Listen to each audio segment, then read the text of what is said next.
Hey guys, so today I want to share a little story from my life.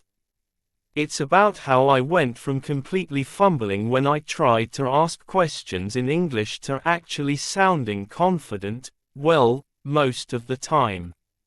If you've ever felt stuck or awkward trying to speak English, especially when it comes to asking questions, I've been there. And trust me, it's a journey, but it's also kind of funny when I look back at it now. So, let's get into it. So, asking questions has always been a challenge for me.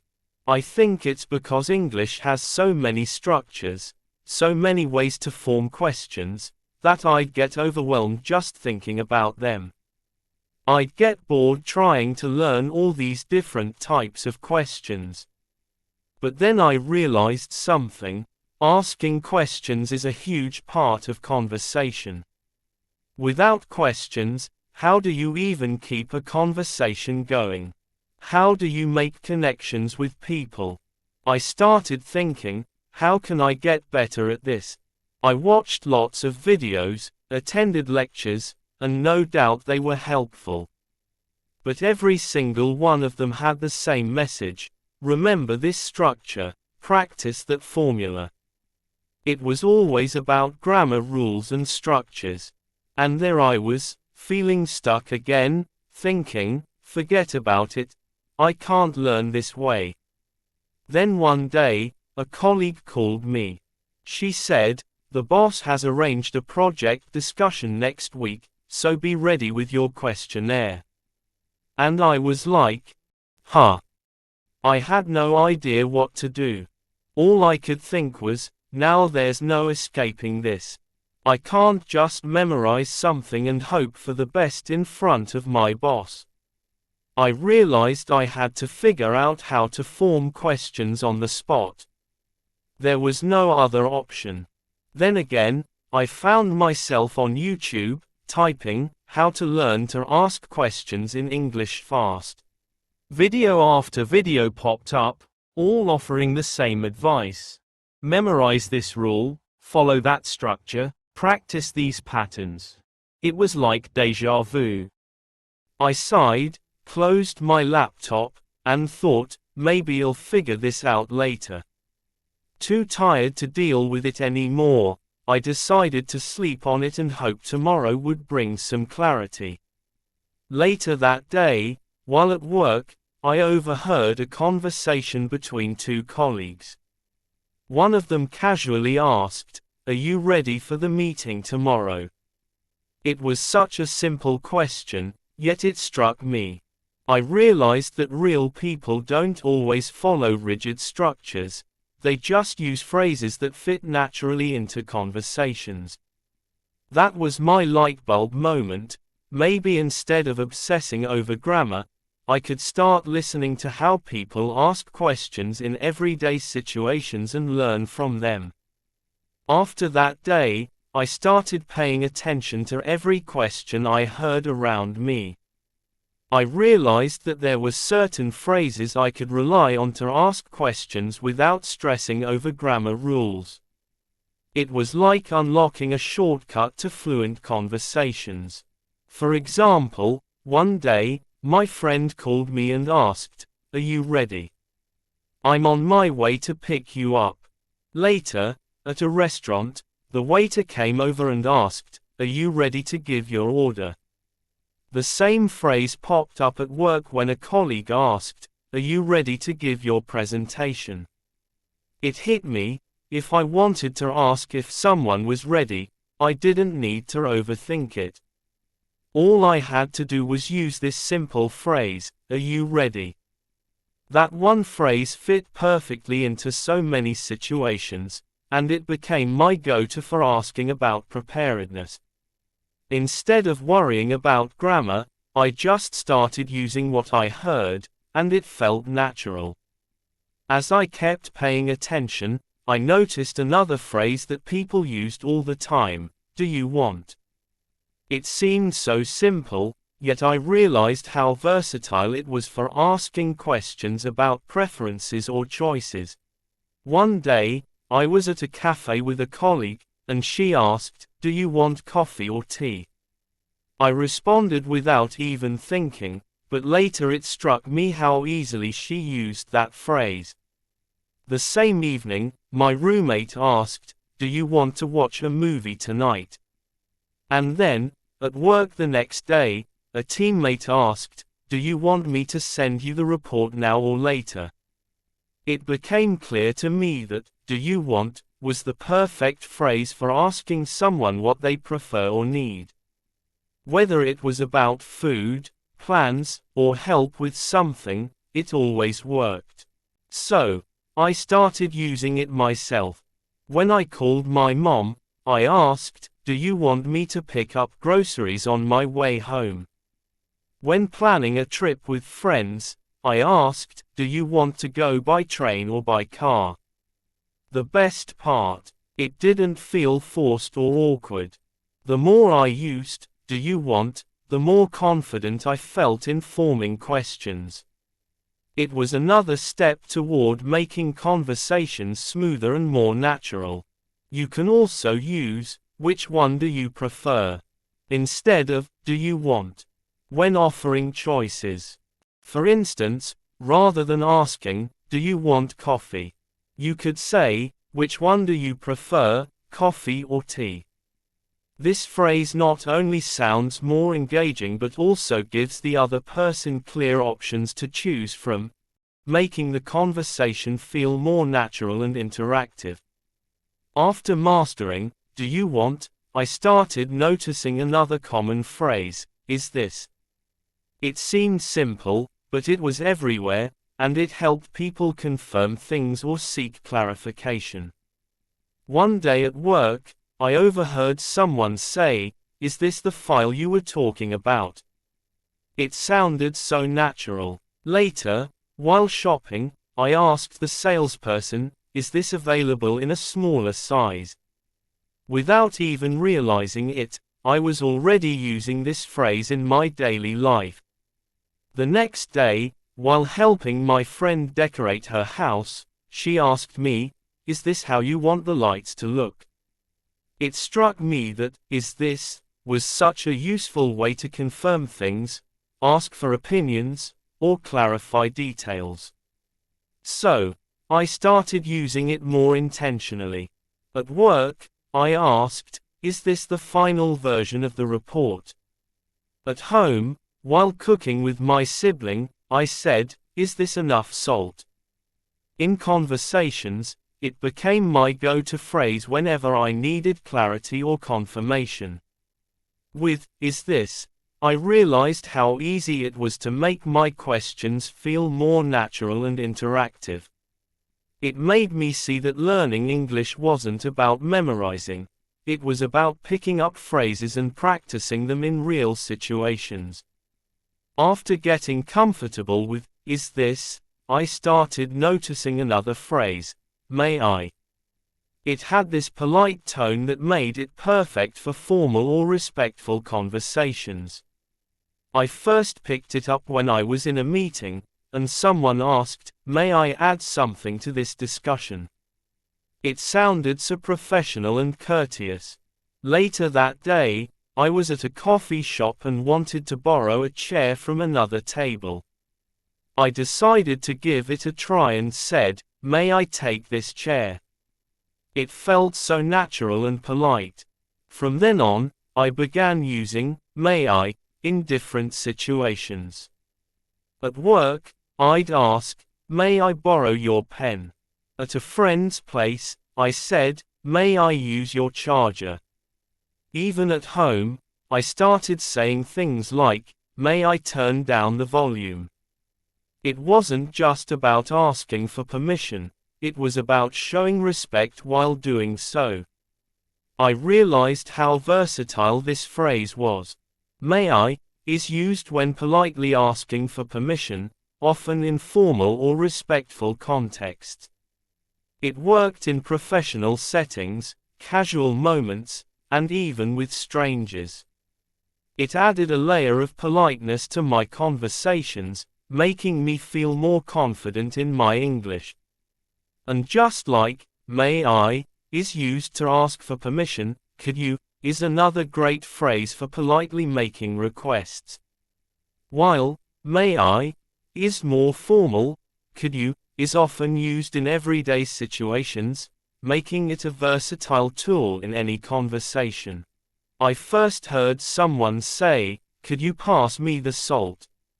at a dinner gathering. It sounded polite yet casual, and it made the request feel less demanding. Later, when I needed help at work, I tried, "Could you send me the report by tomorrow?" It worked perfectly, still polite, but more relaxed than, "May I?" I began to notice how frequently, "could you," was used in daily interactions. Whether I was asking someone to help me carry a heavy box or requesting information in an email, this simple phrase made my request sound considerate without being too formal. I realized that "could you" is perfect for making polite requests, particularly when you want to sound friendly and approachable. Whether in a professional setting or a casual conversation, this phrase helped me sound more natural in my speech while still being polite.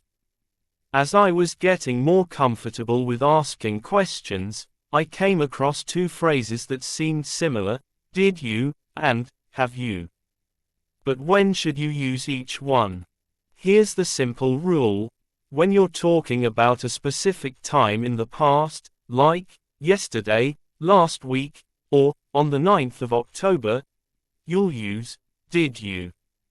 For example, if you're asking about something that happened at a particular time, you would say, "Did you go to the party yesterday? Did you finish your homework last night? Did you visit your friend on the 9th of October?" You're asking about actions that happened at a specific moment in the past. It's clear, direct, and related to one point in time.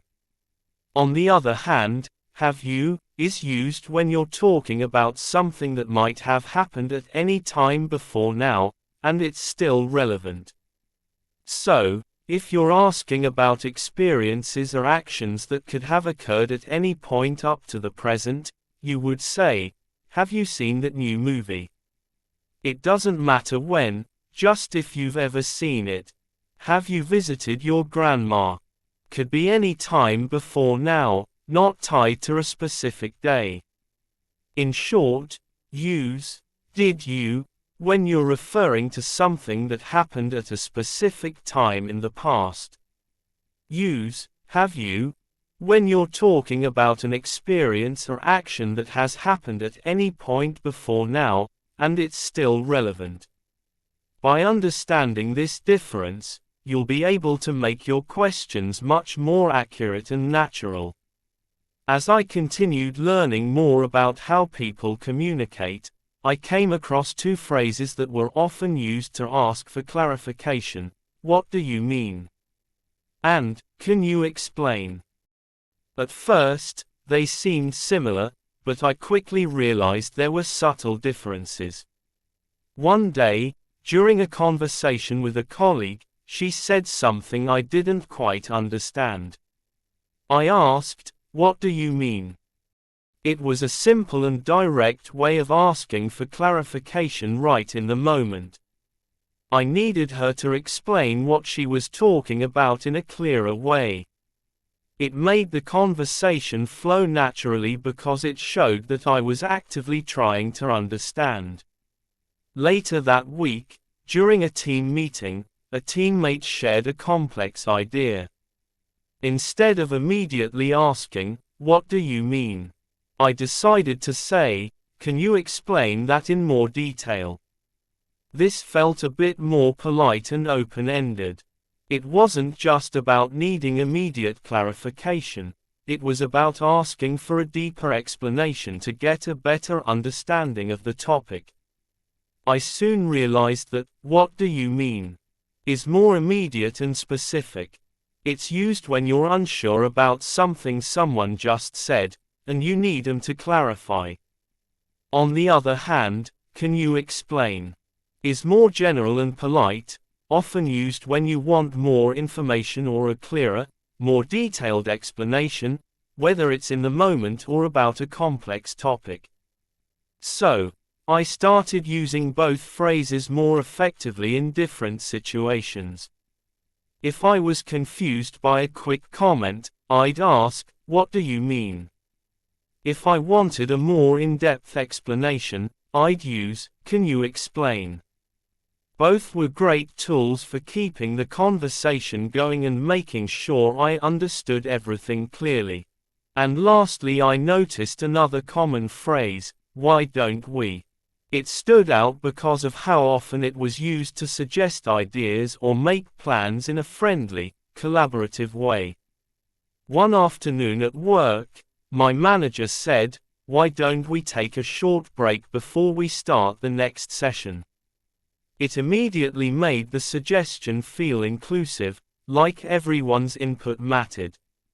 Later that evening, my friend asked, "Why don't we order pizza for dinner?" It felt casual yet inviting, as though it was a shared decision. The next day, during a meeting, a teammate said, "Why don't we focus on this part of the project first?" Again, it was an easy and polite way to propose an idea. I realized how versatile, "Why don't we?" is. It can be used for simple plans, like, "Why don't we watch a movie tonight?" Or for more significant suggestions, such as, "Why don't we try a new strategy for this task?" It adds a polite tone to your suggestions while making the other person feel involved. So, I began using it myself. When planning outings with friends, I'd say, "Why don't we meet at the park?" While brainstorming at work, I'd suggest, "Why don't we start with the easier tasks?" The more I used it, the more natural it felt, and I found it especially helpful in both casual and professional settings. "Why don't we?" became one of my go-to phrases, making my suggestions sound thoughtful and inclusive, and it quickly became a favorite in my daily conversations. You can also use, "Shall we?" in a similar way when making suggestions, like, "Shall we go for a walk?" or "Shall we grab a coffee?" It has a polite, slightly formal tone that works perfectly for both casual and professional situations. "Why don't we?" and "Shall we?" can have similar uses, but there are some subtle differences in tone and formality. "Why don't we?" feels more relaxed and is often used in informal settings, while "Shall we?" is slightly more formal, making it ideal for both casual and professional situations when you want to sound more polite or structured. As you continue to ask questions, you'll find that these small phrases and structures start to come naturally in conversation. The more you practice, the easier it becomes to form questions without overthinking grammar rules.